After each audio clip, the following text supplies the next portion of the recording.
Hello, Morongo Basin and listeners around the world, online at Z107.7fm.com. This is your Z107.7 local news for Monday, October 13th, 2025. A fire broke out south of Black Rock Campground in Joshua Tree National Park on Sunday morning. At around 10 a.m., Yucca Valley resident Paige Swift was just starting her daily trail run near the West Side Loop when she says she saw smoke coming from the south side of the trail. Swift says she called 911 shortly after 10 a.m. and was the second person to report the smoke. She says she moved up towards the Highview trailhead where she got a better look at the fire, which at that point was growing rapidly due to the wind. Firefighters from the National Park Service and Bureau of Land Management responded, with San Bernardino County firefighters providing a truck and unit in response as well. The fire was first reported at around 4 acres, and according to Swift, the smoke and fire looked like it was coming from a wash area in the trail system and didn't start inside Black Rock Campground. The campground was reportedly full and was evacuated by Joshua Tree National Park rangers, who also made sure the surrounding West Side Loop, High View, and Panoramic trails were also clear. San Marino Drive and Black Rock Canyon Drive were both closed. By 11 a.m., smoke was visible from Joshua Tree and Yucca Valley. CAL FIRE's aerial units responded with helicopters and air tankers, with the helicopter unit seen filling up near Hawks Landing in Yucca Valley. The fire was characterized as a brush fire by the San Bernardino County Sheriff's Department, who informed residents of the street closures up near the campground. Shortly after 12 o'clock noon, the fire size was updated at 66 acres, with 25% containment and a stop of forward movement. Smoke visibly began to dissipate in the afternoon, and by the early evening, the only evidence of the fire in surrounding neighborhoods was the unsettling smell of smoke. Winds stayed mercifully light on Sunday, and Yucca Valley has received some precipitation in the last few weeks. We've reached out to the National Park Service and the Bureau of Land Management for an update on the fire. No cause has been released. Currently, both federal agencies are affected by the government shutdown, which is entering its third week. We have some photos and video of the fire in its early stages shared with us by resident Paige Swift, who was the second person to report the fire. That's at Z107.7fm.com. This is a developing story, and we'll have updates as we learn more. Today is Indigenous Peoples Day as well as Columbus Day.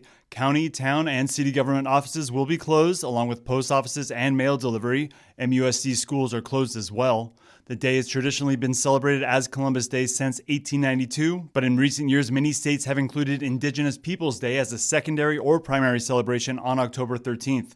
Christopher Columbus and the celebration of the explorer has been criticized for glorifying the exploitation and genocide of North American Native peoples. Former President Joe Biden was the first president to recognize Indigenous Peoples Day. President Trump said during an October 9th proclamation that, quote, "We're calling it Columbus Day."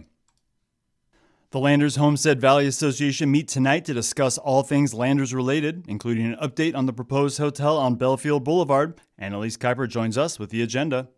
The proposed commercial plaza and landing hotel would be built on a 5.7-acre commercially zoned lot on the east side of Belfield Boulevard, approximately 300 yards from Ricci Road. While this project was strongly objected to by local residents, it seems the way has been cleared to move forward, as no variances or exceptions are being sought by the project owners. The application for a minor use permit to build the 35-room hotel with accompanying restaurant, lodge, health club, market, shade structure, and covered parking is being processed by the county. Representatives from the Morongo Basin Sheriff Station, 34th District State Assemblyman Tom Lackey's office, as well as the Office of County Supervisor Dawn Rao, will present their reports. The Landers Trading Post and Thrift was reopened in September, and during 2 weekends, business was booming.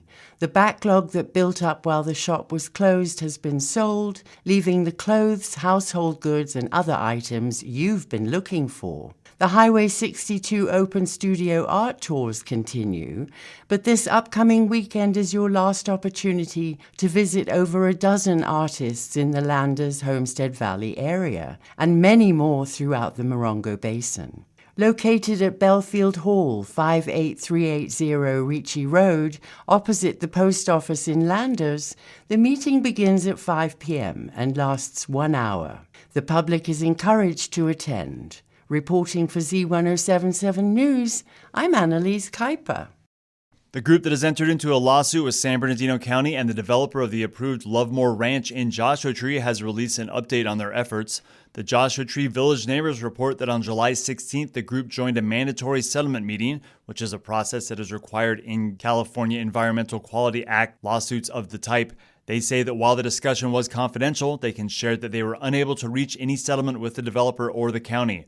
That means they'll have to take the case before a judge, which they estimate will cost upwards of $25,000 in legal fees. To raise funds for the case, the group will be screening the 2012 documentary Rebels with a Cause at the Beatnik Lounge here in Joshua Tree this Thursday, October 16th from 6 to 8 p.m. The documentary tells the story of a regional California effort that grew into a system of 14 national seashores outside of the San Francisco Bay Area. They'll be accepting donations at the door.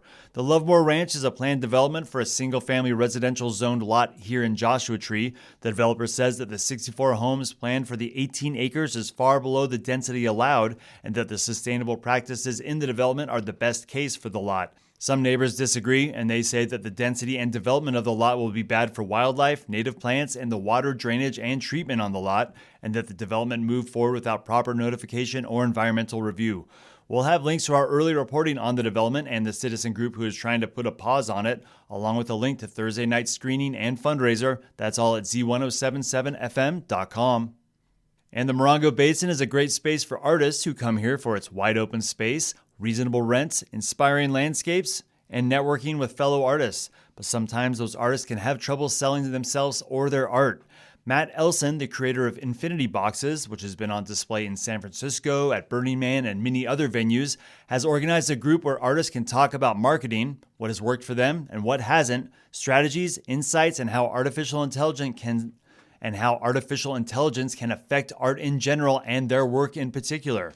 The free 2-hour working group meets tonight, October 13th from 6 to 8 p.m. at the High Deserts Artist Gallery in Yucca Valley. Artists are encouraged to just show up and talk about what works for them, what tools they're using in marketing, and which tools are free and which ones they're paying for. The gallery is located at 55635 29 Palms Highway, and the meeting starts at 6 o'clock. We'll have a link to an earlier interview that Jeff Harmatz had with Matt Elson at this story at our website, Z107.7fm.com. And that's your local news for Monday. You can hear local news 7 times a day, 7 days a week at 7, 8, 9, noon, 4, 5, and 6. More Morongo Basin residents get their local news from Z107.7 than any other source. Reporting out of Joshua Tree, California, alongside the award-winning Z107.7 news team, I'm Robert Hayden.